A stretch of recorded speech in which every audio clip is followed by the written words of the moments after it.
রাস্তায় পড়ে থাকা টাকা উঠালে কি গুনাহ হবে এবং এই টাকা কাকে দিতে হবে? ভাই, রাস্তায় যদি কোনো কুড়িয়ে পড়া জিনিস পাওয়া যায়, আপনি 10টা টাকা পাইলেন, 5টা টাকা পাইলেন, একটা কয়েন পাইলেন বা কোনো কিছু পাইলেন, এটা যদি উঠানো হয় তাহলে কি করতে হয়? কি করতে হয় বলেন?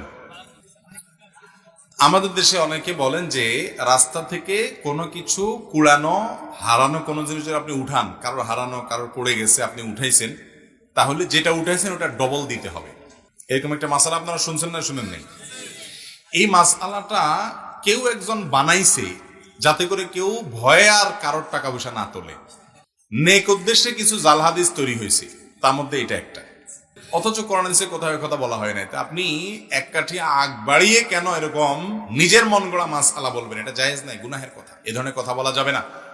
যদি রাস্তায় কোনো কিছু পড়ে থাকে দেখেন, আপনি জিনিসটা যদি খুব তুচ্ছ হয়, সামান্য হয়, ধরেন কথার কথা 2 টাকার কয়েন, এটা যার হারাইছে সে আর এটা খুঁজতেও যাবে না, আপনি জানেন খুব সামান্য জিনিস, তাহলে সেটা আপনি নিজে গরিব হলে গরিব খেলেন বা কোনো গরিবকে আপনি দান করে দিলেন। আপনি নিজে গরিব হলে আপনি নিজে খেয়ে ফেলতে পারেন বা কোনো গরিবকে দান করে দিতে পারেন। আর যদি জিনিসটা দামি হয়, ধরেন আপনি 1000 টাকা পাইছেন, 2000 টাকা পাইছেন, মূল্যবান কিছু পাইছেন, যেটার মালিক এটাকে খুঁজে বেড়াবে আপনি জানেন, তাহলে সেক্ষেত্রে এটা নেওয়ার পর আপনার দায়িত্ব হলো চতুর্পাশে ভালো করে ঘোষণা দেওয়া, ভাই এই জায়গা আমি কিছু টাকা পাইছি, কার হয় নিয়ে যাবেন। দীর্ঘদিন আপনাকে ঘোষণা দিয়ে যেতে হবে, যেতে হবে, যেতে হবে। কোনোভাবেই মালিক আর পাওয়া যাচ্ছে না, কোনো হদিস নাই, কোনো আলামত নাই, কোনো কিচ্ছুতেই পাচ্ছেন না, আর আশাও নাই। এতদিন হয়ে গেছে, অনেক দিন হয়ে গেছে, বহুত খোঁজাখুঁজি করছেন, তারপরেও পান নাই। তাহলে এবার কি করবেন? এই টাকা কোনো গরিব, কোনো অভাবী, যাকাতের হকদার মানুষকে দিয়ে দিবেন। ওই ব্যক্তির তরফ থেকে, যে আল্লাহ এই টাকার যে মালিক, তার তরফ থেকে আমি দান করে দিলাম, সবটা তার অ্যাকাউন্টে জমা হবে। আর আপনি যদি এরকম করেন যে আপনি ওইটা নিয়ে একটু খুঁজলেন, খোঁজাটা এমন ভাবে খুঁজলেন যাতে কাউকে না পাওয়া যায়, এই টাইপের খোঁজা খুঁজলেন, হ্যাঁ? ওই যে একজনের বলে মুরগি হারায় গেছে আর আরেকজনের পাইছে, পাওয়ার পর মুরগিটা নিয়ে সে খুঁজছে, তো খোঁজার সময় সে বিরাট জোর করে আওয়াজ দেয়, একটা মুরগি পাওয়া গেছে। এমন ভাবে পাওয়া গেছে বলে যে এটা আর কেউ শুনে না। সবাই মনে করে কি জানি কি একটা মুরগি বেচা হবে না কি, পরেরটা আর মানুষ শুনে না। তো এইভাবে সারাদিন ডাকি ডাকি আসে, পরে আসি বলে, হুজুর আপনার কথা অনুযায়ী আমি আজকে বহুত চিৎকার দিয়ে দিয়ে ডাকছি, কোনো মালিক টালিক পাই নাই, এখন আমি গরিব মানুষ, আমি খাইতে পারি কিনা। এরকম মাসালা ঘুরে যদি খান তাহলে কিন্তু জায়েজ হবে না।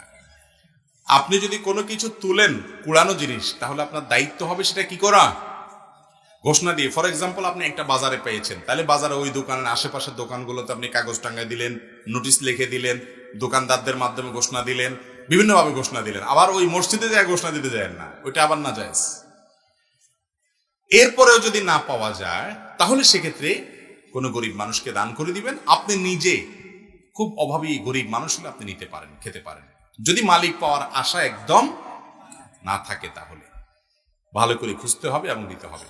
এখন কথা হলো, কুড়ানো জিনিস ধরা ঠিক না বেঠিক, এটা নিয়ে আরেকটা আমাদের মধ্যে ভুল বুঝাবুঝি আছে। অনেকে মনে করে না, কোনো জিনিস পড়ে থাকলে এটা ধরা উচিত না, ধরলে বরং ঝামেলা। যদি এটা আপনি না নিলে বরং আরেকজন মানুষ নিয়ে এসে খেয়ে ফেলবে, অসৎ মানুষ, এরকম মনে হয়, তাহলে আপনি বরং নিবেন। একজন একটা মোবাইল ফেলে গেছে, আপনি দেখেছেন, আপনি জানেন যে আপনি হারামটা খাবেন না, আপনার মধ্যে আল্লাহর ভয় আছে, আপনি খুঁজি মালিককে দেওয়ার চেষ্টা করবেন, আর আপনি না নিলে বরং অন্য কোনো লোক নিয়ে যাবে যার মধ্যে আল্লাহর ভয় নাই, এরকম আশঙ্কা হলে আপনার জন্য বরং সেটা উঠানো উচিত।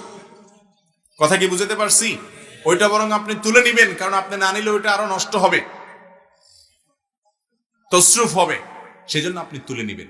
আর যদি এরকম না হয় তাহলে সেক্ষেত্রে আপনি এটা ধরা না ধরাটা আপনার ইখতিয়ারের ব্যাপার। নবী করিম সাল্লাল্লাহু আলাইহি সাল্লাম বলেছেন, তোমরা ততক্ষণ পর্যন্ত ঈমানদার হতে পারবে না যতক্ষণ পর্যন্ত তোমাদের একে অন্যকে ভালো না বাসবে। আর তোমাদের মধ্যকার ভালোবাসা বৃদ্ধির জন্য হাদিয়া বিনিময় করা, উপহার বিনিময় করা, একে অন্যকে কোনো না কিছু দেওয়া, এটা যদি না করো তাহলে তোমাদের মধ্যে মহব্বত তৈরি হবে না। আমাদের দেশে উপহার দেওয়া নেওয়ার কাজটা করি, এটাও আমরা খুবই লিমিটেড কোনো কিছু ক্ষেত্রে আমরা করি। যেমন কথার কথা, জামাই, মেয়ের জামাই, তাকে হাদিয়া দেই, এটার ব্যাপারে ওয়াজ করার দরকার হয় না। মেয়ের সুখের জন্য মেয়ের জামাইরে হাদিয়া শ্বশুর শাশুড়ি দেন, কোনো ওয়াজ দরকার হয় এটার জন্য?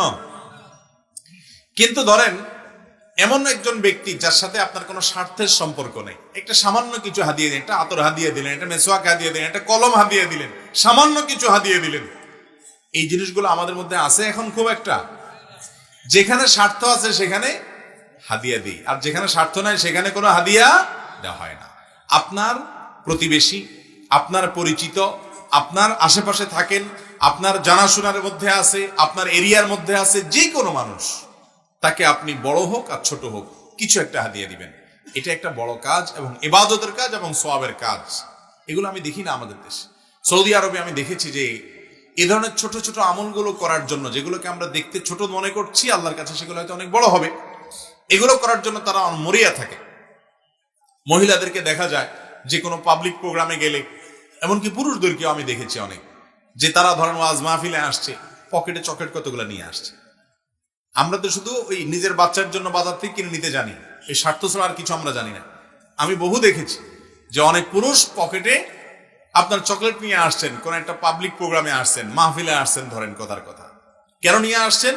যে আশেপাশে হয়তো ছোট বাচ্চা থাকবে, একটা একটা দিবে, হাদিয়া দিবে।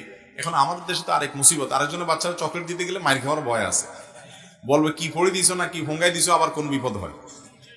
কারণ এত চিটারি বাটপারি, এত প্রতারণা যে মানুষকে বিশ্বাস করাও কঠিন আসলে। তো যাই হোক, আপনি অচেনা জায়গায় না দেন, আপনার আশেপাশে পাড়া প্রতিবেশী জানাশোনা জায়গায় উপহার বিনিময় করেন। উপহার বিনিময় করা একটা ইবাদত, এই ইবাদতটা আমাদের থেকে হারিয়ে গেছে এবং এটাকে আমরা ইবাদত হিসেবে জানি না। 10 নম্বর এবং সর্বশেষ যেটি বলবো তা হলো, কারোর সাথে কথা বলার সময় আপনি হাসি মুখে কথা বলবেন, এটা একটা ইবাদত। হাসি মুখে কথা বলা, হাসি মুখে কথা বলা মানে আপনাকে কেউ সালাম দিল, আপনি ওয়ালাইকুম আসসালাম রাহমাতুল্লাহ বললেন এবং তার সাথে কথা বললেন একটু মুস্কি হাসি। মুস্কি হাসি আপনার মুখে ঝুলবে, অবস্থায় কথা বলবেন। এমনটা আমিও অনেক সময় করতে চাই, করতে পারি না, নিজের সঙ্গে লড়াই করে অনেক সময় ভুলে যাই, অথচ কঠিন আপনার অনেক অফুরন্ত সওয়াবের ভাগীদার হতে পারে আমরা এমন একটা আমল। নবী করিম সাল্লাল্লাহু আলাইহি সাল্লাম বলেছেন, তাবাসসুমুকা আলা ওয়াজহি আখিকা সাদাকা। কোন মুসলমানের সাথে যখন তুমি কথা বলবা, তখন সে হয়তো তোমাকে একটা কথা জিজ্ঞাসা করলো বা সালাম দিল বা কেমন আছেন জিজ্ঞেস করলো, তুমি তার সাথে কথা বলার সময় যদি একটু হাসি মুখে কথা বলো, মুস্কি হাসি তোমার মুখে যদি থাকে, তাহলে এর বিনিময়ে তুমি আল্লাহর কাছে দান করে যে সব মানুষ পায়, শুধু একটু মুস্কি হাসি দিয়ে তুমি সেই সব পাইতে পারো। আমাদের দেশে এই আমলটা পাওয়া যায় না। এই আমলটাও আরবে প্রচুর পরিমাণে প্র্যাকটিস আছে। যারা মিডল ইস্টে আছেন বা ছিলেন প্রবাসীরা, তারা জানেন, সৌদি আরবে ছিলেন বা বিভিন্ন দেশে ছিলেন, কাতারে ছিলেন, কুয়েতে ছিলেন, আপনারা জানেন যে সেখানে কেউ কারোর সাথে সাক্ষাৎ করলে, চেনা হোক আর অচেনা হোক, জানা হোক আর অজানা হোক, পরিচিত হোক আর অপরিচিত হোক, কথার কথা সালাম দিছে তো ওয়ালাইকুম আসসালাম হাসি মুখে দিবে তারা। এটা সওয়াবের কাজ। আমাদের দেশে এই হাসিটাও আমরা রিজার্ভ করে ফেলেছি স্বার্থের জন্য। সামান্য কিছু মানুষের সাথে হাসি, যেমন বসের অফিসে গেলাম, বসের রুমে গেলাম, তখন বসরে সালাম দিয়ে আসসালামু আলাইকুম স্যার। এখানে হাসার জন্য ওয়াজ করা লাগে না, ঠিক না বে ঠিক? ওসি সাহেবের রুমে গেছেন, তো সেখানে মাশাআল্লাহ সালাম দিয়া আসসালামু আলাইকুম ওসি সাহেব, ওখানে আর ওয়াজ করা লাগে না, ঠিক না বে ঠিক? একজন সাধারণ মানুষ, রাস্তায় অচেনা মানুষ, তার সাথে আপনি হয়তো কথা বলতেছেন, কিন্তু আপনার মুখে হাসি আসে না।